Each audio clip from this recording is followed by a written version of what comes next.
मेरे प्यारे दोस्तों, आज का जो वीडियो लेक्चर है ये जैसा कि मैंने एक वायदा किया था कि मैं आप सभी के लिए एक डेमो लेक्चर लेकर आऊँगा। तो आज का ये जो हमारा बस उसी का एक जिसे हम बोल सकते हैं कि पहला लेक्चर है। यानी जो हम लोगों ने PSIR लेक्चर को लेकर बातें की थी कि उसको लेकर मैं एक लेक्चर शुरू करने वाला हूँ, उसी को लेकर यहाँ पे हम लोग एक लेक्चर लाने की या फिर हम बोल सकते हैं कोशिश की गई है। सबसे पहले मैं बता दूं कि ये जो PSIR का हमारा लेक्चर है, ये लेक्चर हमारे लिए बहुत इंपॉर्टेंट है, क्योंकि आपको मैंने बोला था डेमो क्लास देने के लिए, और 15-16 तारीख को भी डेमो क्लास है, आप उसको जरूर ज्वाइन कीजिए। बाकी 22 से हम लोग इस कोर्स की शुरुआत कर रहे हैं। मित्रों, सबसे पहले देखना है, सबसे पहले मैंने यहाँ पे हाईलाइट कर दिया इस टॉपिक को। हालांकि सुकरात और प्लेटो को पढ़े बिना आपको कुछ चीज़ें समझ में नहीं आएगी, लेकिन मैं अरिस्टोटल के बारे में इसलिए मैं आपको चूंकि दे रहा हूं, आपको जो हम बोल सकते हैं पहला डेमो लेक्चर, क्योंकि ये जो है बेसिकली ये माना जाता है कि हमारे राजनीतिक शास्त्र के जनक हैं, यानी पॉलिटिकल साइंस के फाउंडर इनको माना जाता है। इंग्लिश हिंदी माध्यम दोनों बच्चों के लिए मैं बेसिकली दे रहा हूं। ये आपका डेमो है, अरिस्टोटल को आप यहां देख सकते हैं।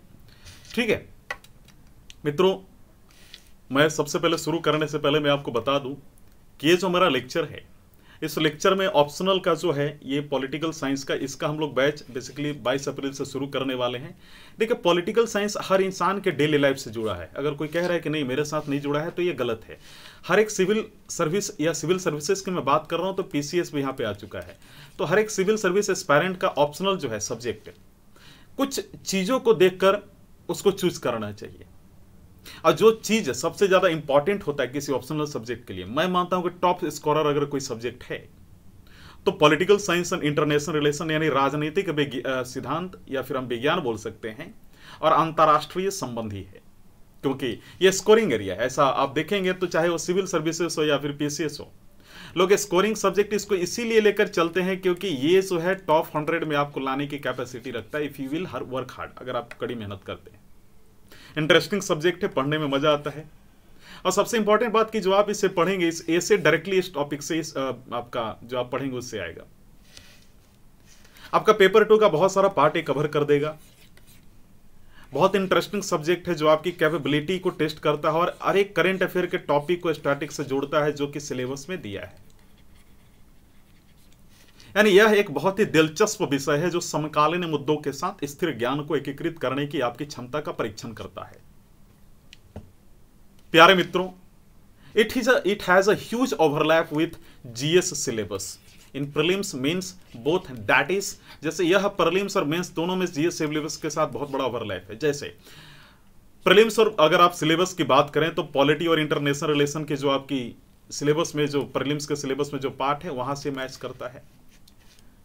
प्रारंभिक पाठ्यक्रम राजनीतिक और अंतर्राष्ट्रीय संबंध प्रीलिम्स पाठ्यक्रम का एक महत्वपूर्ण हिस्सा आपको मालूम है।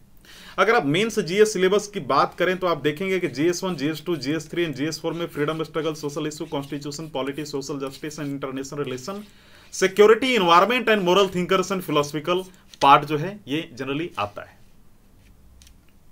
यानी GS जो 1 है, स्वतंत्रता संग्राम, सामाजिक मुद्दे, संविधान, राजनीतिक, समाज, अंतर्राष्ट्रीय संबंध, सुरक्षा, पर्यावरण, नैतिक विचार और दार्शनिक जो भाग है ये डायरेक्टली मैच करते हैं। और सबसे इंपॉर्टेंट बात मैं बता रहा हूं, इंटरनेशनल रिलेशन इंटरव्यू में ये आपको एज देता है।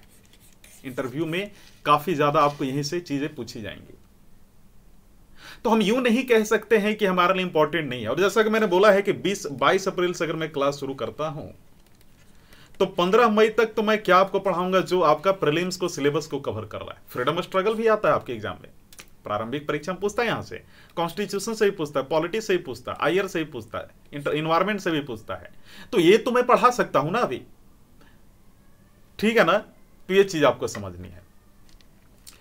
प्यारे दोस्तों, ये हमारा जो लेक्चर है ये अरस्तु को लेकर है।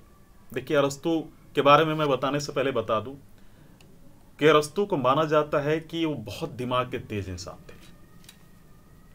अरस्तु, जैसा कि मैंने यहाँ क्या लिखा है, आप देखिए इनका पिक्चर है। अरस्तु ऐसे दिखते थे, है ना, अरस्तु ऐसे दिखते थे। अरस्तु प्राचीन यूनानी दार्शनिक थे, प्राचीन यूनानी दार्शनिक थे जिसे राजनीतिक शास्त्र का जनक भी माना जाता है। एक क्वेश्चन आता है कि ये यूनानी क्या होता है, माइंड में आ रहा होगा आपको। मेरे प्यारे दोस्तों, यूनानी जनरली ग्रीक को, यानी हम बोल सकते यूरोप महाद्वीप में स्थित एक देश है। यहां के लोग यूनानी अथवा यवन कहे जाते हैं पूरी दुनिया के द्वारा। अंग्रेजी तथा अन्य पश्चिमी भाषाओं में इन्हें ग्रीक कहा जाता है। चूंकि यहां पे रहने वाले लोग अपने देश को एल्लास कहते हैं। एल्लास क्या कहते हैं? एल्लास, एल्लास कहते हैं।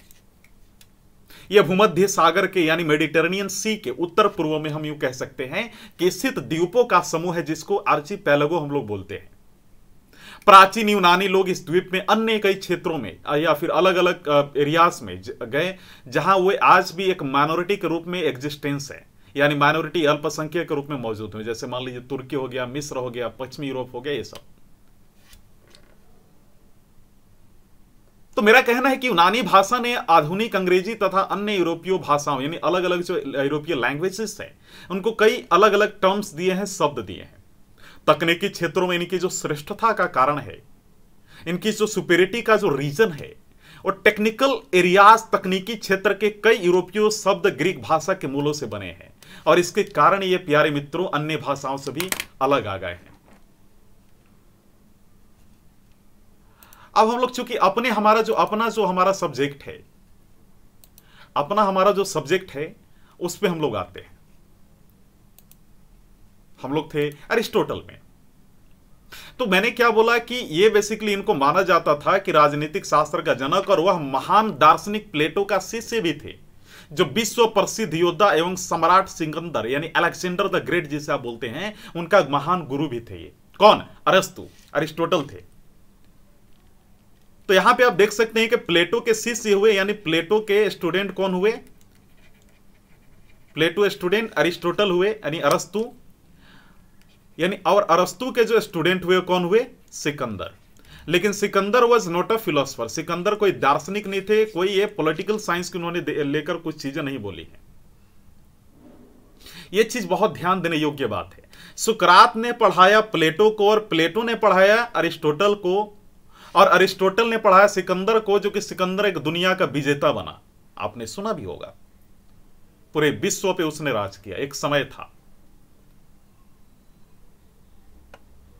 प्यारे मित्रों, तो जब बात प्लेटो की आती है, तो फिर प्लेटो के बिना यह टॉपिक कैसे कंप्लीट हो सकती है? मेरा कहना क्या है कि जब हम प्लेटो के बारे में बात करते हैं, हल्का फुल्का मैं बता देता हूं आपको, क्योंकि उनके बिना तो ये पूरी कंप्लीट ही नहीं होगी, इनकी जो पूरी अरिस्टोटल का जो बात है। देखिए, प्लेटो ने कुछ राजनीतिक अपनी विचार दिए हैं। जैसे पहला प्रिंसिपल ऑफ जस्टिस दिया था, जिसमें न्याय के सिद्धांत की बात की गई थी, जिसमें प्लेटो ने बोला था कि ग्रीक राजनीति यानी यूनानी राजनीतिक जो चिंतन है, यानी पॉलिटिकल थिंकर्स हैं, इनकी जो हिस्ट्री है, इनके इतिहास में प्लेटो एक उच्च कोटि के आदर्शवादी राजनीतिक विचारक है। बहुत ज्यादा प्लेटो का रिस्पेक्ट मिलता था, इतना ज्यादा मिलता था, जैसे होता है ना कि आपने देखा होगा वास्तविक जीवन में कि कुछ लोग ऐसे होते हैं, जैसे मान लीजिए कि कोई आपके दादाजी ने आपके पापा को पढ़ाया, आपके पापा ने आपको पढ़ाया, आप अपने भाई को पढ़ाएंगे, कुछ ज्ञान देंगे। मैं पढ़ाने, ये किसी डिग्री की बात नहीं कर रहा हूं, मतलब एक जो नॉलेज होता है, जो संस्कार होता है। तो मेरा यह कहना है कि आपके पापा ने जो पढ़ाया, वो अपने समय के हिसाब से उन्होंने आपको जानकारियां दी, लेकिन संस्कार तो कभी बदलते नहीं है। उन्होंने बताया कि बेटा ऐसा है, खेलोगे कूदोगे बनोगे नवाब, और खेलोगे कूदोगे बनोगे शराब, पढ़ोगे लिखोगे तो बनोगे नवाब। ऐसा एक कहावत है, आपने सुना होगा आमतौर पे, आपके पापा ने बोला। तो पापा उस समय बोला करते थे, आज के 40 साल पहले या 30 साल पहले, 20 साल पहले, लेकिन आज तो धारणा पूरी तरह पलट गई है। मेरा कहना है कि आज खेलने कूदने वाले लोग ही आगे हैं, तो जो पढ़ने लिखने वाले लोग हैं वो आज कहीं ना कहीं पीछे हैं। आज देखिए, जितने बड़ी की कंपनी के बड़े कंपनी के लोग पढ़े लिखे हैं। अब इसका मतलब ये नहीं कि आप भी पढ़ाई छोड़ दीजिएगा। तो मेरा कहना क्या है कि समय के अनुसार जो है विचार भी बदलती है मेरे प्यारे मित्रों। तो आप अपने पापा की बातों से प्रभावित तो हैं, उनको तो आप गुरु मान रहे हैं, लेकिन कहीं ना कहीं आप अपने पापा के कुछ बातों का विरोध भी कर रहे हैं। जैसे आपने क्या बोला कि पापा, आपने तो ये बोला, लेकिन आज पढ़ने लिखने वाले लोग पीछे हैं, और जो बिना पढ़े लिखे लोग हैं आज देखिए कितने टॉप लेवल पे हैं। वही मैं बोल रहा हूं, लेकिन यहां पे गुरु और शिष्य की बात हो रही है। मैं भी आपको यहां पे गुरु और शिष्य की बात कर रहा हूं। यानी आपके पापा यहां पे एक समय के लिए मान लीजिए कि वो गुरु और आप एक शिष्य है, उसी प्रकार का वहां पे बहस छिड़ा। और आपका ये बहस तो मान लीजिए घर तक ही रहेगा ना, ये डिबेट जो है उस समय का, क्योंकि ये बहुत बड़े स्कॉलर थे, बहुत बड़े उच्च कोटि के विचारक थे, हाई सुपीरियर लेवल के, तो इनकी बातों को बहुत फैलाया गया उस समय समाज में, और देखते देखते ये तूल पकड़ लिया ये पूरा बात। देखिए, मेरा कहना है कि जब भी कोई विचार दिया गया है समय के अनुसार दिया गया। प्यारे मित्रों, आगे बढ़ते हम लोग। अरस्तु का जन्म 384 ईसा पूर्व में हुआ था, आप यहां पे देख सकते हैं 384 ईसा पूर्व में हुआ था। नहीं, Aristotle was born in 384 before Christ in रेटी, जिसे कह सकते रेटिगिरा, जो कि एक मैसिडोनिया का शहर है। अब एक चीज मैं आपको बताऊं जो आपको समझना है, हिस्ट्री की थोड़ी सी बात। आपको मालूम है 0 1 2 3 4 है ना, इसके बाद हम जी ये कह सकते हैं कि फिर 5 हुआ, फिर 100 हुआ, फिर 1500 हुआ, फिर 2000, फिर 2021 अभी चल रहा है। उसके पहले 0 के पहले जितने 384 साल पहले अरस्तु का जन्म हुआ था, ये चीज आपको समझना है। और मैसिडोनिया जो है, जब हम मैसिडोनिया की बात करते हैं तो हमें यह क्लियर हो जाना चाहिए कि मैसिडोनिया बेसिकली बाल्कन में स्थित एक देश है। आपने क्लास 10 में पढ़ा होगा, एक वर्ड है बाल्कन्स। ये वही बाल्कन है जब लास्ट 19th सेंचुरी में, यानी 1800, यानी बोल सकते 19वीं शताब्दी के लास्ट में, यानी 1890 के बाद है, जहां पे कुछ कंट्री के बीच में ट्रेड वार छिड़ा था, जिसका एक कारण बना ये 1914 यानी 1914 का फर्स्ट वर्ल्ड वार। लोगों के बीच में गुस्सा था सारी कंट्री के बीच में। 20 साल बाद उन्होंने फिर उलट दिया और फिर लड़ाइयां जमकर हुई। तो मैसिडोनिया बेसिकली आधिकारिक तौर पे ऑफिशियल, अगर हम बात करें ऑफिशियली, तो उत्तर मैसिडोनिया गणराज्य यानी रिपब्लिक साउथ यूरोप यानी दक्षिण यूरोप के मध्य बाल्कन प्रायद्वीपीय पर स्थित एक देश है। इसको कभी यूगोस्लाविया का भाग भी ये माना जाता था मेरे प्यारे मित्रों, लेकिन 1991 में इसने स्वतंत्रता की, खुद की स्वतंत्रता की घोषणा कर दी। हालांकि मैसिडोनिया की राजधानी बोला जाता है स्कॉप्जे है, राष्ट्रपति अभी स्टीवो पेंडरवोस्की है। यूरोप महाद्वीप में है। यहाँ का जो मुद्रा है मैसिडोनियन दिनार है, खाली हमारे लिए इंपॉर्टेंट नहीं है। लेकिन आपके माइंड में तो आ रहा होगा कि यार बाल्कन क्या है, सर ने बोला बाल्कन। अगर आपने क्लास 10 की किताब नहीं पढ़ी है तो मैं बाल्कन के बताता हूं।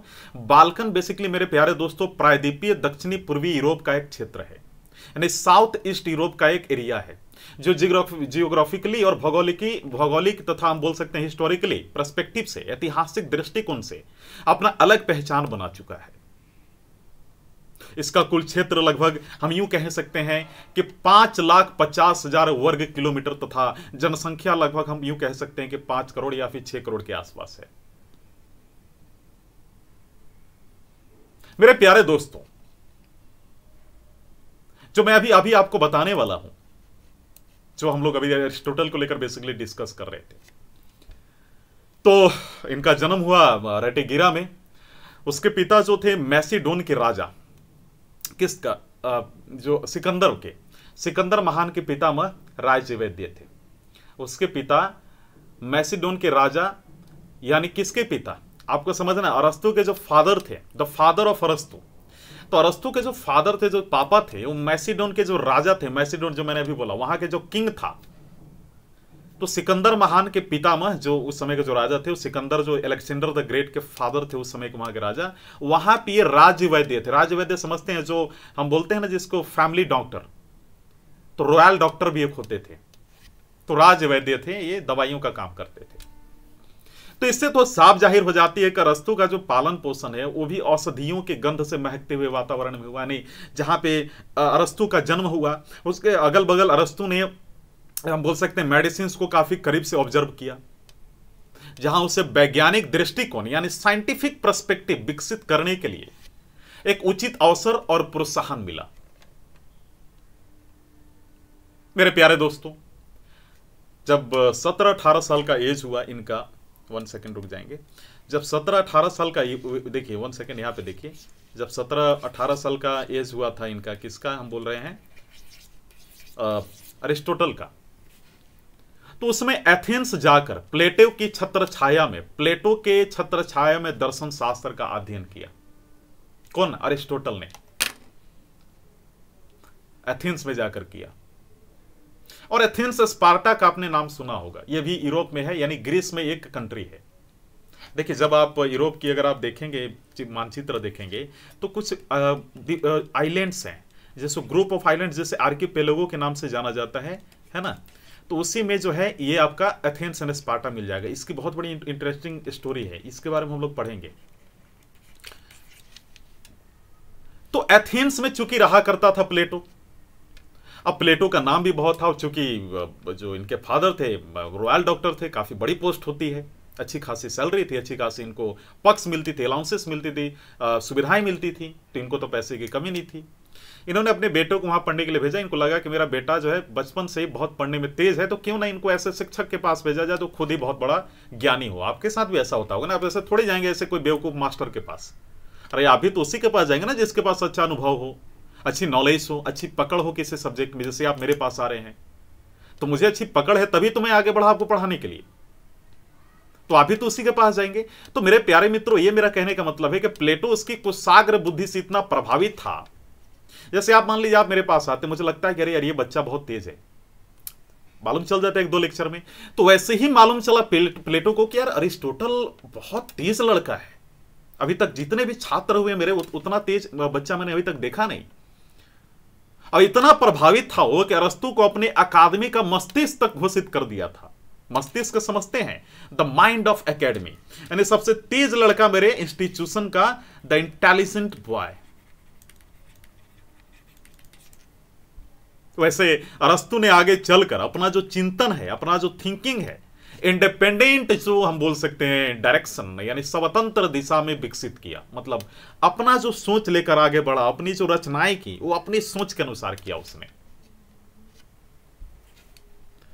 प्लेटो के विचारों की तीव्र आलोचना भी की गई। ऐसा नहीं है, जो चीज मैंने क्या बोला, मैंने वही बोला आपको शुरू में। सबसे पहले बोला था कि आपके पापा ने बोला पढ़ोगे लिखोगे बनोगे नवाब, हो खेलोगे कूदोगे बनोगे शराब। आपने बोल दिया नहीं पापा ये गलत है, आपने थ्योरी गलत कर दी। थ्योरी गलत किया ना आपने, इसके बाद आपने उसमें कुछ मॉडिफिकेशन किया कि पापा ये हम कह सकते हैं, लेकिन आप पापा से प्रभावित हैं आप। उसी प्रकार प्लेटो ने इस पूरी जो स्टेटमेंट, जो रचनाएं दी गई प्लेटो के द्वारा, अरस्तु ने उसको कहीं ना कहीं गलत ठहराया। 60 to 70% रचनाओं में बातों को गलत ठहराया, विचारधाराओं को, और बोला कि नहीं गुरुजी ये इसमें ये बदलाव भी हो सकता है। मैं आपकी बात से सहमत नहीं हूं। अब आप बोलेंगे कि खुद पढ़ाया, उससे पढ़ा, उसी को ये कर दिया। अरे आपको समझ में आना चाहिए कि जब मान लीजिए कि आप हमारे यहाँ पढ़ रहे हैं, या फिर मैं मान लीजिए मैं आपको पढ़ा रहा हूं, या आप किसी शिक्षक से पढ़े, तो ऐसा नहीं है ना कि वो शिक्षक जो बोलेगा वही आप करेंगे।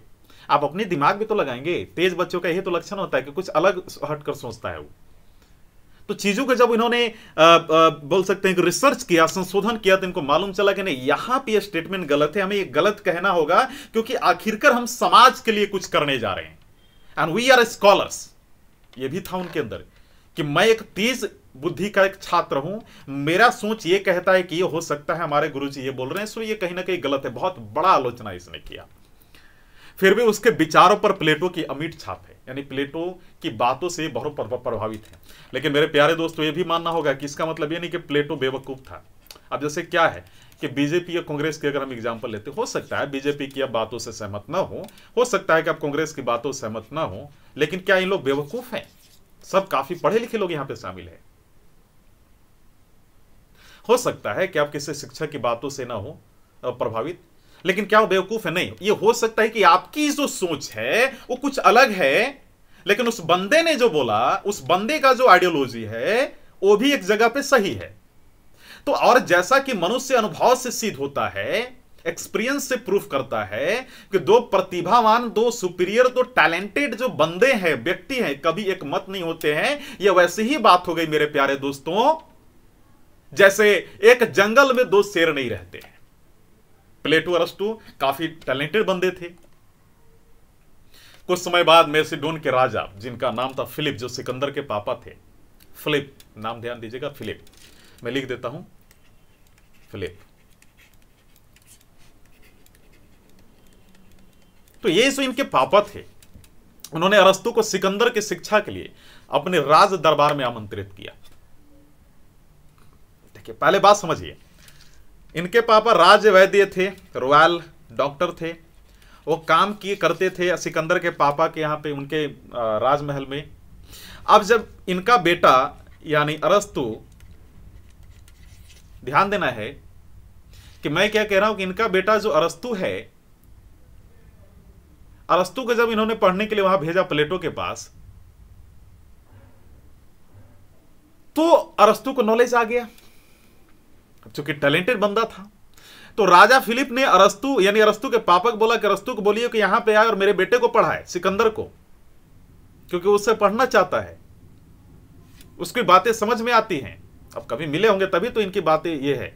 और आपको मैं बता दूं कि उस समय 18 वर्ष के कौन थे? अरस्तु, और 13 वर्ष का सिकंदर था। तो सिकंदर उस समय 13 वर्ष का काफी उत्साही इंथुजियाज्म जिसके अंदर होता है, और काफी टैलेंटेड युवक था, बहुत उसको पढ़ने का इच्छा था। उसने संयत करने में अरस्तु को विशेष सफलता नहीं मिली। संयत करने का मतलब कि जैसे होता नहीं कि कोई बेवकूफ बच्चा आता है तो उसको मोल्ड करने में आपको समय लगता है कि बेटा ये ऐसे होगा, उसको समझाने में समय लगता है, उसको सुधारने में समय लगता है, उसके लाइन पे लाने में समय लगता है। वो चीज इसमें मेहनत करनी ही नहीं पड़ी। तो जब सिकंदर ने पूरे विश्व की जब जीत हासिल की, तो उसके अंदर जो दर्शन शास्त्र की औषधि थी वो उससे भी ठंडी नहीं हो पाई। दर्शन शास्त्र का मतलब क्या होता है? पॉलिटिक्स में होता है कि आप किसी सोवर्जिनिटी को आपको फॉलो करना होगा, कुछ नियम होता है।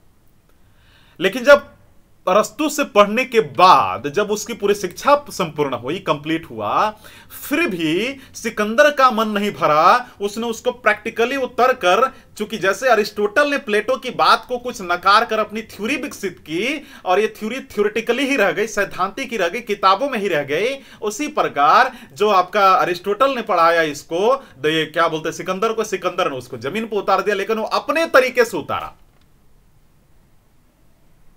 काफी उग्र स्वभाव से पूरे विश्व को जीता उसने। तो यहां कहना है कि कितना भी पढ़ा लेकिन वो बुद्धि वहां नहीं लगाया, उस बुद्धि के अलावे उसने लगाकर पूरे विश्व पे जीत हासिल की जो अरस्तु ने पढ़ाया था। मित्रों, देखा जाए तो अरस्तु ज्ञान विज्ञान यानी हम बोल सकते हैं कि नॉलेज और साइंस के क्षेत्र में संपूर्ण विश्व को, पूरे विश्व को, पूरे वर्ल्ड को एक ही प्रणाली में, एक ही चैन में बांधना चाहता था। परंतु सिकंदर यानी अलेक्जेंडर द ग्रेट संपूर्ण विश्व पर हम बोल सकते हैं कि अपना एक छत्र साम्राज्य स्थापित करके उससे एक जैसे नियमों के अधीन लाना चाहता। तो वो चाहता था कि पूरे विश्व को मैं अपने कंट्रोल में कर लूं और पूरे विश्व में मैं अपना कानून लगाऊं, और ऐसा वो काफी हद तक कामयाब भी हो चुका था। मेरे प्यारे दोस्तों, राजनीतिक चिंतन यानी पॉलिटिकल थिंकर की चर्चाओं में जब चर्चा होती है तो प्रायः प्लेटो और अरस्तु की जो मतभेद है, जो दोनों के बीच में काफी डिबेट है, उसके टॉपिक पे विशेष बल दिया जाता है। परंतु आपको यह नहीं भूलना चाहिए कि अपने शिक्षक का तीव्र आलोचक होते हुए भी, बहुत बड़ा क्रिटिक्स होते हुए भी, ज्यादा क्रिटिसाइज करने के बावजूद भी अरस्तु कई बातों में प्लेटो का ऋणी था, क्योंकि आखिरकार वो प्लेटो का छात्र था। दोनों में अनेक समानताएं थी और समानताएं भी थी। दोनों कुछ मुद्दों पर काफी सपोर्टिव भी थे, कुछ मुद्दों पे दोनों काफी राजी भी हुआ करते थे, एग्री भी थे, और कुछ मुद्दे पे दोनों एग्री नहीं थे, राजी नहीं थे। तो दोनों ने यूनानी नगर राज्यों की अस्थिरता को खतरे के सूचना के रूप में देखा। जो यूनानी नगर राज्य, जितनी सिटी स्टेट थी वहां पे, उसको एक खतरे के रूप में उन्होंने देखा कि ये कहीं ना कहीं अब खतरे में है, इसका जो है अब समय पूरा हो चुका है। यहाँ पे अब जो है जो पॉलिटिक्स जैसे स्टेट चलना चाहिए वैसा नहीं चल रहा है। यहाँ पे बहुत खून खराबा हो रहा है, बहुत रिवॉल्यूशन हो रहा है, बहुत प्रोटेस्ट हो रहा है। इसके नैतिक अराजकता का उत्तरदायित्व ठहरा है। देखिए, इनका कहना था कि जो मान लीजिए कि जो यूनानी नगर राज्य है वहां पे बहुत ज्यादा करप्शन हो गया था, हर एक सेक्टर में करप्शन था, अमीर और गरीबों के बीच में बहुत बड़ा अंतर था। तो दोनों मिलकर बोलते थे कि एथिकल करप्शन जो होता है ना, यानी नैतिक अराजकता, भ्रष्टाचार, उसको इन्होंने बहुत बड़ा जिम्मेदार ठहराया। तो उन्होंने सिंपल बोल दिया था कि एक भी इंसान ऐसा नहीं है यूनान में कि जिनके अंदर एथिक्स बचा हो। अगर एथिक्स बचता तो आज ये हालत नहीं देखना पड़ता कि एथेंस स्पार्टा जैसे राज्य आपस में लड़ पड़े। आपके माइंड में क्वेश्चन आ रहा होगा कि सिटी स्टेट क्या होता है, नगर राज्य क्या होता है। मेरे प्यारे दोस्तों, देखिए, सिटी स्टेट इंडिपेंडेंट सोवर्जिन सिटी होती है। सोवर्जिन कहने का मतलब संप्रभुता, हिंदी माध्यम के बच्चों के लिए। जहां पे अगर मान लीजिए इंडिया एक सोवरेन कंट्री, यहां पे कोई दूसरा कंट्री आके इंडिया की पॉलिसी या इंडिया जो भी डिसीजन लेता है या इंडिया की जो भी चीजें, इंडिया की टेरिटरी में आके इंडिया के डिसीजन को नहीं बदल सकता है। आखिरकार इंडिया ही यहाँ रूल करेगा। तो इंडिया एक सोवरेन सिटी है। तो city state basically sovereign city को बोलते हैं, यानी एक हम बोल सकते हैं संप्रभु नगर को, जहां पे पॉलिटिकल, इकोनॉमिक और कल्चरल लाइफ जो है एक ही जगह रहती है, एक जगह फॉलो करती है। यानी नगर राज्य संप्रभुता रखने वाले एक राज्य होते हैं जिसका भौगोलिक क्षेत्र एक नगर और उसके कुछ समीपी अधीन क्षेत्र होते हैं। प्यारे मित्रों, अगर आप रिसेंटली बात करें, हाल के सालों में अगर देखें तो सिंगापुर हो गया, वेटिकन सिटी हो गया, इनके बहुत बड़े उदाहरण हो गए कि ये एक सिटी स्टेट है। देखने में तो छोटे हैं, एक शहर के बराबर, लेकिन उससे थोड़ा ये बड़े होते हैं। लेकिन इंटरनेशनल लेवल पे इनका एक अलग पहचान होता है, कंट्री के रूप में जाने जाते हैं और उससे मिलता जुलता दर्जा रखते हैं। दिल्ली में भी ये सारी चीजें हैं, लेकिन दिल्ली क्या है कि कैपिटल है इंडिया का, और दिल्ली एक स्टेट है, यूटी भी है। लेकिन जब आप इसकी बात करेंगे, सिंगापुर वेटिकन सिटी का एक छोटा सा दिल्ली जितना ही बड़ा शहर है, लेकिन है बहुत इंटरनेशनल लेवल पे, ये कंट्री का दर्जा रखता है, दिल्ली नहीं रखता है। दिल्ली का जो हम बोल सकते हैं कि दिल्ली तो कंट्री में है, इंडिया में है, ऐसे तो मुंबई भी हो गया ना। तो ये सारे जो है इस इंडिया में है और इंडिया एक वैल्यू रखता है। तो इंडिया की बात अलग होगी, इंडिया सिटी स्टेट में नहीं आएगा। मेरे प्यारे दोस्तों, तो मैंने ये आपको बताया। एक पॉइंट आता है, दोनों का मानना था, प्लेटो और अरिस्टोटल का, कि राज्य जीवन की आवश्यकताओं की पूर्ति के लिए अस्तित्व में आता है। यानी आपको समझना है, 1 सेकंड रुक जाएंगे, मैं थोड़ा सा यहाँ पे जो स्क्रीन पे जो सारी चीज़ें दिखाई दे रही हैं इसको मैं क्लीन कर लेता हूँ ताकि आपको कोई समस्या ना हो, है ना। 1 सेकंड रुक जाएंगे। हाँ, देखिए, दोनों का मानना था, प्लेटो और अरिस्टोटल दोनों का मानना था ऐसा कि भाई देखो, ये जो स्टेट जो शब्द है ना, इसका जन्म ही इसलिए हुआ है कि जो human life, not only human life बल्कि और भी जीवन और भी प्राणियों की, लेकिन खास करके ह्यूमन लाइफ, इसकी जो डेली रिक्वायरमेंट्स है, यानी रोजमर्रा की जिंदगी में जो आवश्यकताएं हैं, उसको पूर्ण करने के लिए स्टेट का निर्माण हुआ है, ऐसा इनका मानना था। और इनका कहना था कि बिना स्टेट का आपका अच्छा जीवन हो ही नहीं सकता है। और सही भी बात था। स्टेट आपको सिक्योरिटी प्रोवाइड करती है, आपको फैसिलिटीज प्रोवाइड करती है, आपको सिक्योरिटी तो प्रोवाइड करती है, इंटरनल सिक्योरिटी यानी अंतर हम बोल सकते हैं आंतरिक सुरक्षा भी प्रोवाइड करती है, अलग अलग प्रकार की सुविधाएं देती हैं। तो एम्प्लॉयमेंट, बेरोजगार भी आपको देती है, आप अगर गिनेंगे तो बहुत सारी चीजें हो जाएंगी, शिक्षा भी देती है। तो दोनों ने शासकों और नागरिकों के लिए समुचित शिक्षा, यानी प्लेटो और अरिस्टोटल ने एडमिनिस्ट्रेटिव क्लास जो है, जो राजाओं महाराजाओं को हम बोल सकते हैं, और दूसरा प्रजा यानी नागरिक, चाहे वो डेमोक्रेसी हो या फिर मोनार्की हो, मोनार्ची, या राजतंत्र हो या प्रजातंत्र, जहां पे इलेक्टेड गवर्नमेंट हो, चुनाव किया हुआ कोई रिप्रेजेंटेटिव, या फिर हम बोल सकते हैं कि लीडर हो, नेता हो, या फिर कोई राजा हो, उनकी पूरी शिक्षा व्यवस्था को जो है उसको स्वीकार किया इन दोनों ने। इन्होंने बोला कि देखिए, शिक्षा बहुत जरूरी है, बिना शिक्षा का मानव जीवन मानव व्यर्थ है। शारीरिक श्रम, फिजिकल लेबर का भार दारुणों पर डालने का समर्थन किया, परंतु इन सभी मान्यताओं को यानी बिलीफ सिस्टम्स को साइंटिफिक बेसिस पर, वैज्ञानिक आधार पर स्थापित करके अरस्तु ने प्लेटो की तुलना में नई पर्सपेक्टिव, अंतर्दृष्टि, इंसाइट का परिचय दिया। इन्होंने कहा कि जो ये आपका पढ़ाई लिखाई जो है और जो ये फिजिकल लेबर्स है, इन्होंने सिंपली एक चीज इसको कैटेगराइज किया कि देखिए, 2 प्रकार के लोग होते हैं, 2 प्रकार के मनुष्य देखे जाते हैं।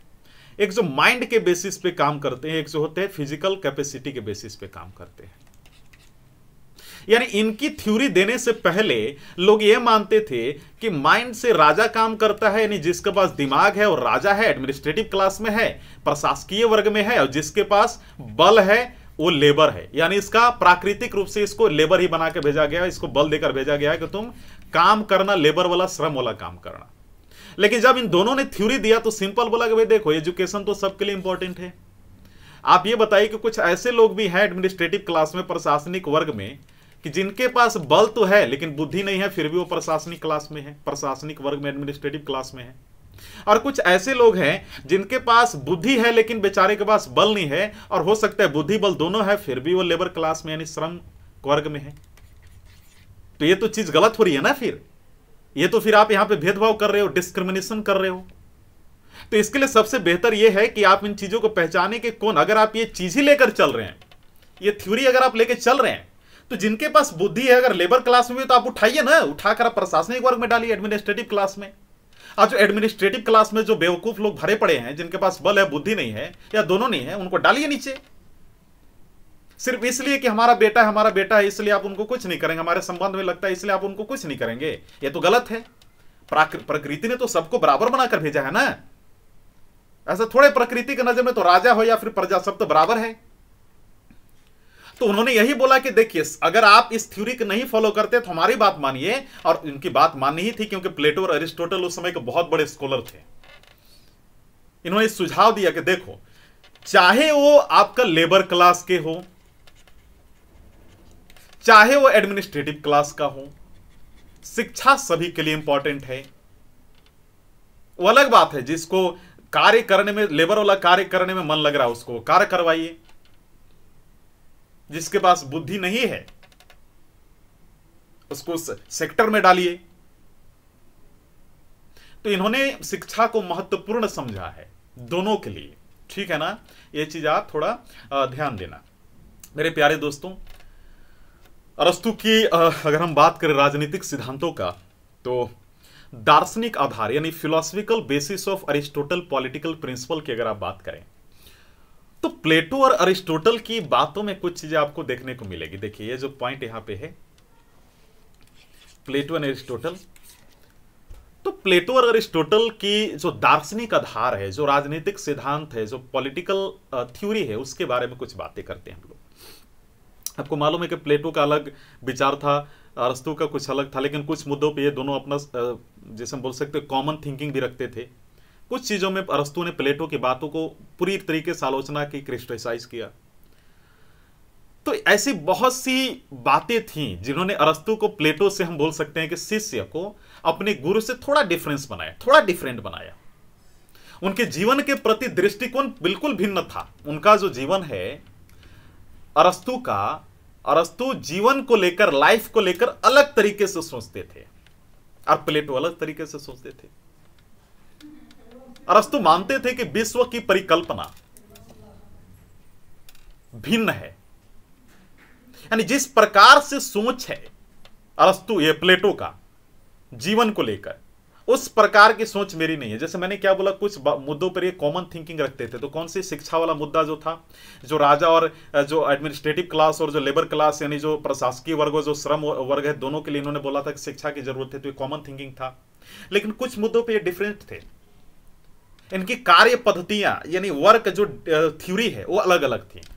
वर्क प्रिंसिपल, काम करने का तरीका, इस प्रकार से अगर किसी का सोच अलग है तो उसका काम करने का तरीका अलग होगा, और उसका काम करने का तरीका अलग होगा तो निष्कर्ष भी अलग होगा। तो दोनों का निष्कर्ष अलग अलग था, कंक्लूजन अलग अलग था। उसी प्रकार मान लीजिए दो छात्र हैं, एक छात्र दोनों पीसीएस की तैयारी कर रहा है, एक छात्र का बोल सकते विचार कुछ और है, वो पीसीएस को लेकर कुछ और सोचता है, कुछ और चीज को सोचकर वो पीसीएस में जाना चाहता है। उसकी स्ट्रेटजी अलग होगी। जब वो पास करेगा, जब एग्जाम क्वालिफाई करेगा, तो उसकी खुशी अलग होगी, उसकी खुशी अलग होगी। लेकिन खुशी तो होगी ना, लेकिन ये अलग खुशी होगी, अलग तरीके से एंजॉय करे। हो सकता है कोई पार्टी ज्वाइन करे, हो सकता है कोई पूजा पाठ करे, हो सकता है कोई गरीबों को खाना खिलाए। तो ये जो सारी चीजें हैं ये अलग अलग तरीके हो सकते हैं, अलग अलग आपके व्यूज हो सकते हैं, दृष्टिकोण हो सकते हैं। मेरे प्यारे दोस्तों, मैक्सी नाम का एक बहुत इंपॉर्टेंट स्कॉलर थे। मैक्सी एक आपके सिलेबस में नहीं है, लेकिन थोड़ा सा जान लीजिए।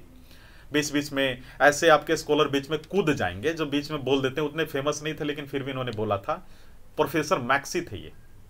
इनके बारे में ज्यादा आपको जानकारी नहीं लेनी है, हल्का फुल्का जान लीजिए। इन्होंने सिंपल बोला था कि देखो, प्लेटो ने जहां तक अपनी कल्पना को उड़ान भरने की बात की, यानी प्लेटो ने अपनी कल्पना शक्ति को पूरी तरीके से यूज किया, इमेजिनेशन की पावर को पूरा यूज किया, अपनी कल्पना को पूरा यूज किया। वहीं अरस्तु जो था वो नीरस था, तथ्यपरक था।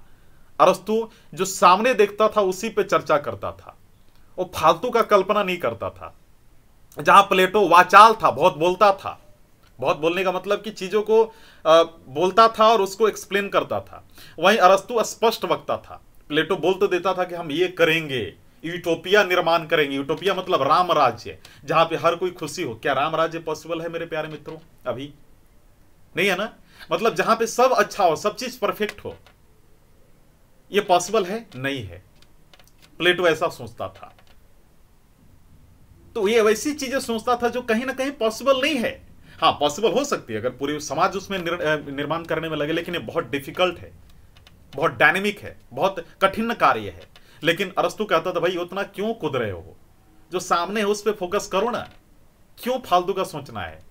जहां प्लेटो तार्किक निष्कर्षों लॉजिकल कंक्लूजन की बात करता था और उसकी सामान्य धारणाओं से छलांग लगाता था, कॉमन बिलीफ सिस्टम से उन चीजों पे डिबेट करता था, वहीं अरस्तु कभी भी डिबेट करता तो अपने पास फैक्ट रखता था, डेटा रखता था, उसके अलग अलग डिफरेंट टाइप का डेटा रखता था, उसका विश्लेषण करते हुए, एनालाइज करते हुए निष्कर्ष पे पहुंचता था, कंक्लूजन देता था, जो तर्क संगत भी था।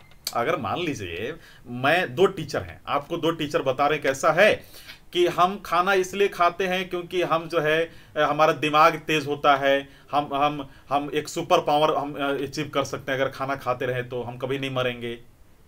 ये भी बात सही है, लेकिन यूटोपिया बात है। लेकिन कोई बोलता है कि भाई तुम खाना खा रहे हो तो थोड़ा अच्छे से खाओ, है ना, ये चीज खाओ, ये चीज ना खाओ। अब खाना खाने से तुम ऐसा नहीं कि तुम मरोगे नहीं, मरना तो तुमको एक दिन है ही। मतलब हम क्या बोलते हैं उसको कि कहीं ना कहीं मिथिकल बातें, अंधविश्वास टाइप का, सुपरफिशियल टाइप का बातें करता था प्लेटो। लेकिन था बहुत अच्छा इंसान। प्लेटो मानता था कि हमें एक आदर्श गणराज्य देता है। प्लेटो हमें एक आदर्श गणराज्य देता है, यानी एक आइडियलिस्ट रिपब्लिक देता है जहां पे हर चीज परफेक्ट हो, हर किसी के पास राइट हो, हर किसी की ड्यूटी हो, हर किसी का अधिकार हो, हर किसी का कर्तव्य हो। मैक्सी ऐसा बोलता है प्लेटो के बारे में, जो कि उसके द्वारा कल्पनीय सर्वोत्तम राज्य है, जो मानता था कि वही मैं बोला ना, यूटोपिया, राम राज्य, आदर्श गणराज्य, है ना, आइडियलिज्म यानी आइडियलिस्ट रिपब्लिक, जो मानता था कि राज्य की सबसे अच्छी जो हम बोल सकते लेबल यही हो सकता है। लेकिन अरस्तु देखिए क्या बोलता है, वो बोलता है कि हमारे सामने उसकी भौतिक आवश्यकताएं प्रस्तुत करता है। प्रोफेसर मैक्सी ने कहा कि अरस्तु हमारे सामने उनकी भौतिक आवश्यकताएं यानी फिजिकल रिक्वायरमेंट को डेमोन्स्ट्रेट करता है, जिन्हें परिस्थितियों यानी सिचुएशन के अनुरूप अकॉर्डिंग बनाकर एक आदर्श राज्य का निर्माण किया जा सकता है। एक सिंपल भाषा में समझते हैं हम लोग। मान लीजिए प्लेटो ने बोला, प्लेटो का यह मानना है कैसा, एक एग्जाम्पल के तौर पे प्लेटो मानता है कि किसी कहीं क्राइम ना हो, कहीं करप्शन ना हो, हर किसी को इज्जत मिले, हर कोई भूखा ना मरे, हर किसी के पास नौकरी हो, है ना, हम ऐसा इंफ्रास्ट्रक्चर, ऐसे बिल्डिंग तैयार करें, ऐसा स्टेट बनाए। लेकिन अरिस्टोटल ने बोला कि ऐसा है भाई, हमारे पास जितना फिजिकल रिक्वायरमेंट होगा उतना ही करेंगे ना, कि हम एक बार उतना तैयार कर लिए, उसको संभालने मेंटेनेंस करने के लिए भी तो बुद्धि चाहिए, उस प्रकार का नॉलेज चाहिए। और उसका निर्माण कौन करेगा? ये हो ही नहीं सकता है कि अगर सब अमीर हो जाए तो इसमें भी प्रॉब्लम है, कौन काम कौन करेगा? और सब गरीब हो जाए तो इसमें भी प्रॉब्लम है, कौन काम करेगा, कौन जो है लीड करेगा? सब काम ही करने लगे। तो उन्होंने बोला कि देखो, जिस प्रकार का रिक्वायरमेंट होता है, जिस प्रकार के समाज में हमारे सामने इन्वायरमेंट का नीड होता है, उसके अनुसार हमें काम करना चाहिए। ये अरस्तु का कहना था। अरस्तु कुछ बातों में सही बता, लेकिन देखिए अरस्तु प्लेटो का शिष्य तो था, लेकिन किंतु वह उसका बहुत बड़ा आलोचक था। इसलिए एक सामान्य सी बात है, कॉमन बात है उसे प्लेटो विरुद्ध खड़ा कर दिया जाए, जैसा कि एंड्रयू हैकर ने वास्तव में किया। कुछ लोग बोलते थे कि अगर प्लेटो और अरिस्टोटल के एक साथ खड़ा कर दिया जाए, एंड्रयू हैकर नाम के एक बहुत बड़े, उन्होंने किताब लिखी थी पॉलिटिकल थ्योरी 1961 में। एंड्रयू हैकर इंपॉर्टेंट नहीं आपके सिलेबस में, मैं सिर्फ आपको एग्जाम्पल के तौर पे बता रहा हूं। तो उन्होंने उस किताब में लिखा था कि अगर हम, जैसे प्लेटो ने जो बातें बोली, मान लीजिए पॉइंट नंबर 1 के बारे में चर्चा की एक एग्जाम्पल के तौर पे, हम लोग सब लेक्चर डिस्कस करेंगे तब बात करेंगे।